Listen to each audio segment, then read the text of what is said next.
basketball fans. So today I was watching the Mark Jackson show, and they were discussing with him and Kenny Smith why MJ is the GOAT over LeBron James.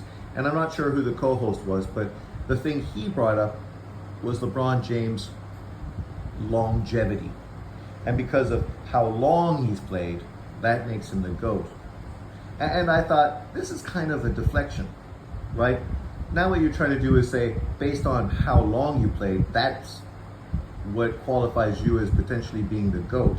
So if you've played longer than other people at a high level, then you're the best. Even if the accolades and accomplishments you've acquired during that period of time don't measure up to the guys who played less time. How does that make sense, right? Think about that rationally. You know, obviously I grew up in the MJ era. I grew up watching basketball with Dr. J, Magic, and Larry Bird. I was a huge Dr. J fan. Philadelphia. So when Iverson went to Philly, I was super stoked. When Barkley went there, I thought, we're just going to keep running this shit down, right? Of course, things didn't quite go the way I was hoping. Then MJ came onto the scene, and of course, I knew MJ. I watched him in college, and he was great, and I was a big fan, but I was more of a Len Bias fan, right? I was excited to see Len Bias get drafted by Boston, only of course for the tragedy that happened and us never to get to see him actually play in the league, which is obviously disappointing. But the impact Michael Jordan had coming into the NBA, he was the #2 drafted player. And nobody even remembers that because of the huge impact he had coming into the NBA. So right there, you end up losing a few years over, of course, LeBron James. Years where Michael Jordan would have also been effective. Would he have been the MJ that we got after 3 years of college? Probably not, because of course, he went to college, learned how to play defense properly, fundamentally understood how to play team concepts far better than LeBron James was able to, because LeBron James was coming from high school, where the fundamentals and just the schemes that you have to learn are on a whole different level. Let's be honest. College basketball, high school basketball, you can't compare. And you could see that with the impact MJ had coming into the league. He was dominant. He went from being in a constrained college system where people could run systems specifically to close him out, right? Play box and ones, where literally you have zone defenses where one player will literally track you everywhere you go consistently for the whole game, right? Then he went to, of course, the NBA, where now there's hand checking. See, this is something modern basketball fans just don't understand. I don't know if you've never played basketball in the park or anything, but if a guy is allowed to hand check you, offensively, it's difficult.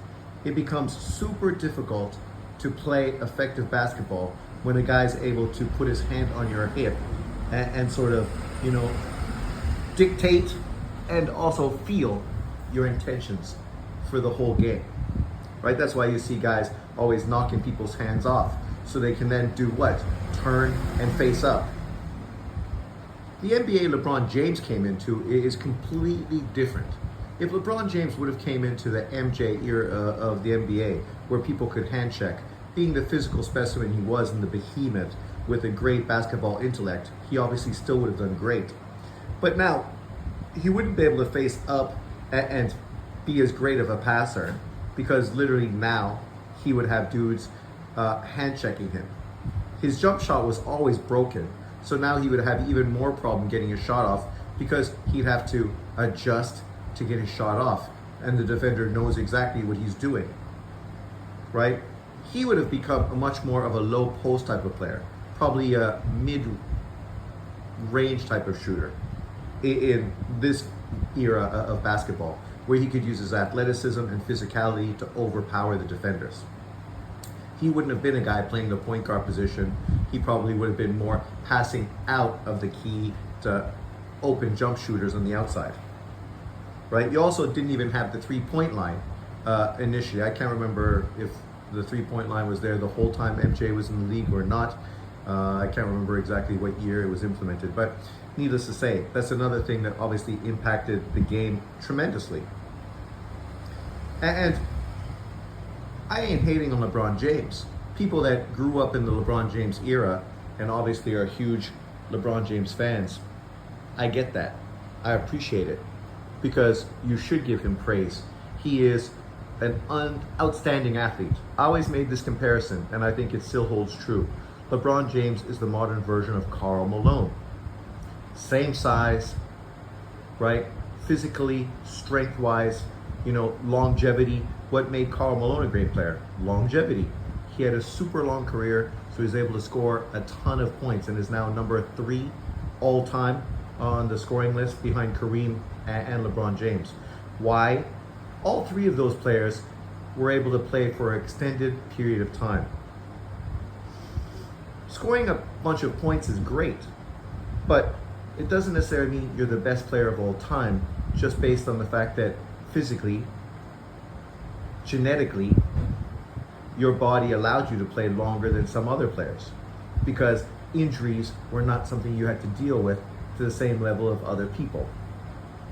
Because unfortunately, genetics plays a lot into sports. You look at Larry Bird, whose career was cut short, obviously because of a back issue, right? And he wasn't old. If his back wasn't screwed, he could have easily played another 5-6 years and been super effective and added to his legacy.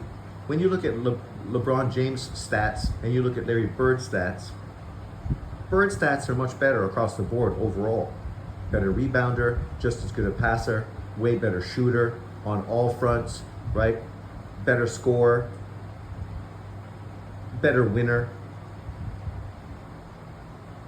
Defensively solid, but obviously not the physical athlete that LeBron James was. But fundamentally, a better defender in playing the angles, playing the passing lanes, right? Not a great athlete, so he had to play basketball fundamentally correct. Whereas LeBron James, because of his superior athleticism, was able to be a bit of a cheat code in some ways.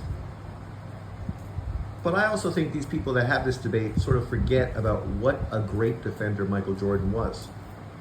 Because of Pippen, Jordan, and Ron Harper, 3 6'6", 6'7", long, lanky wingmen.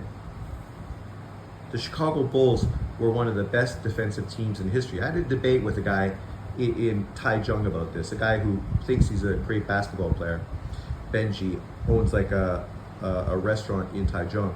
And this guy didn't give Chicago Bulls any credit. Why? Well, because obviously he's an MJ and a Bulls hater. Because anybody that grew up watching the Bulls knew that one of their strengths was their defense. And then you added Dennis Rodman to that team. They had 3 centers that they could use all those fouls, right? And just, play really physical down low on big men. Dennis Rodman, also super athletic, long, lanky, also very great as a defender as well. And because of this defensive acumen all these players had, you could then play specific type of guys, specialists, 3-point shooters, guys that were there to open up the floor for what? For MJ. LeBron James teams, that's what they did. They didn't need to be defensively as good because the NBA is not what it once was. When I grew up, you knew to win in the NBA, you had to be the best defensive team, right? When MJ lost to Detroit, because Detroit defensively beat the crap out of you, were physical, hard, didn't give you anything, right? There's no team in the NBA now that's like that. None at all. Like obviously, there's teams that are good defensive teams, but in this league, it's far less physical. Now what you're trying to do is take away certain aspects to a team's offense and allowing them to beat you in 1 or 2 ways and taking away the way they're most comfortable with. And you will be okay if they're able to beat you with this type of method as opposed to doing what they always want to do, right? And so it's a fine and a solid way to play defense. But obviously with this NBA, where fouls are far higher, there's no hand checking, physicality is not even close to what it once was.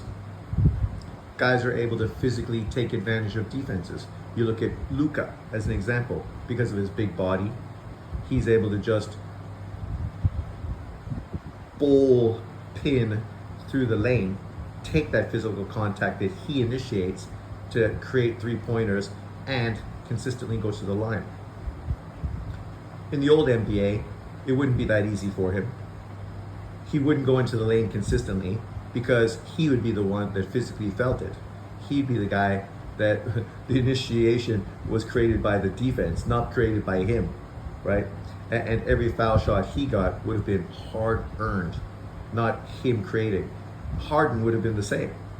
Harden in the old game could have been still effective, but he wouldn't have been nearly as effective as he is now.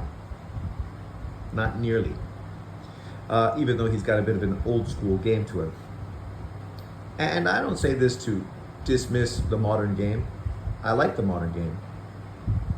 I enjoy it. It's exciting. But you got to understand what you're watching. And when you compare one era and one player versus another, you got to understand the positives and negatives that a particular individual had to deal with compared to the other person.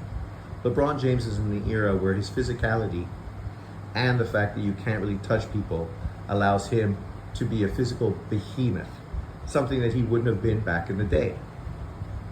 Back in the day, guys just as big as him, bigger and just as physical, more physical, would have been far harder on him. Maybe his career wouldn't have been so long because injuries would have been something he had to deal with more because of the increase in physicality, right? This was obviously something that affects smaller guys like Iverson and Derrick Rose, right? You know, smaller guards where the physicality obviously affects them. And the explosive athletes that they were, they can't consistently do that for more than probably a 5-6 year period until they start slowing down and injuries start to have them adjust and change their game.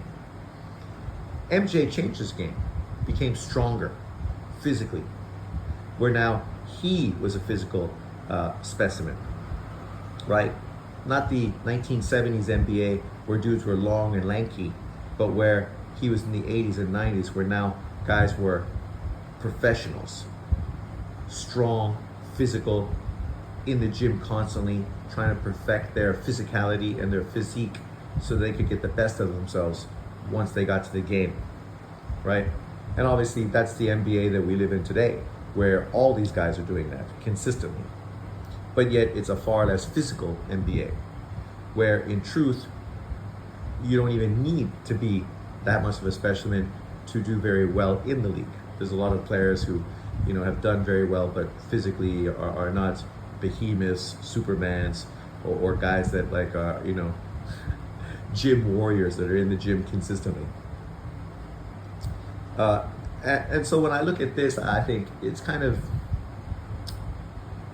not dismissive. It's kind of when you're trying to use LeBron James's longevity as a way to sort of shoe him into the number one GOAT position over a Michael Jordan.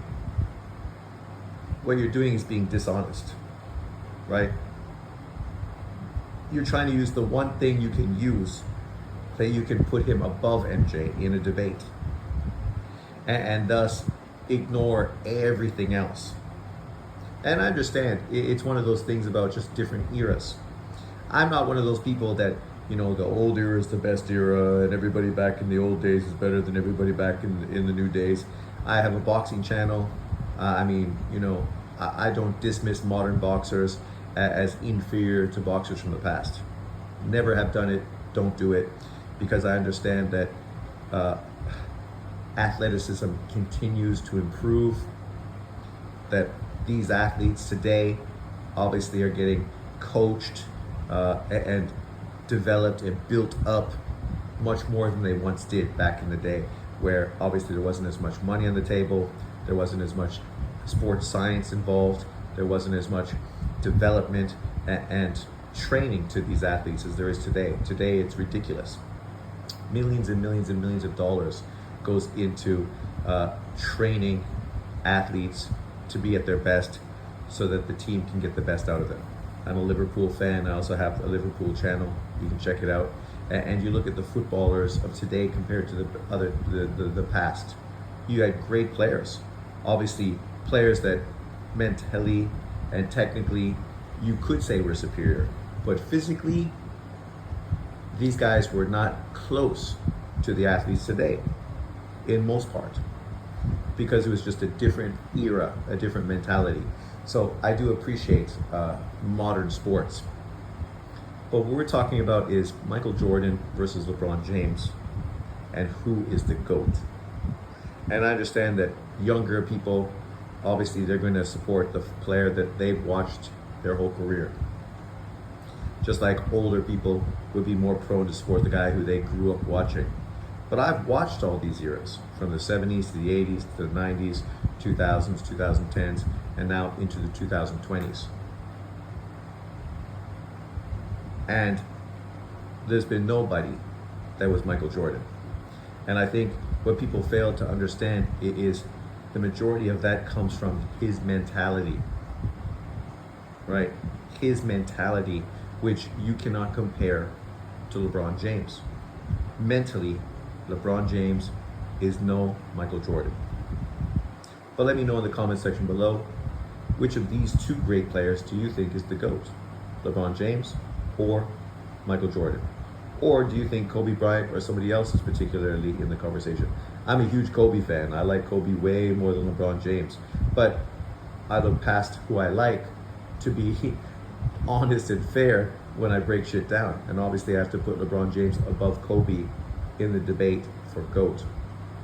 Even though I'm a way bigger Kobe Bryant fan than I am a fucking LeBron James fan. And that ain't even close. Let me know in the comment section what you think. Thanks for watching. I'll see you next time. Peace out.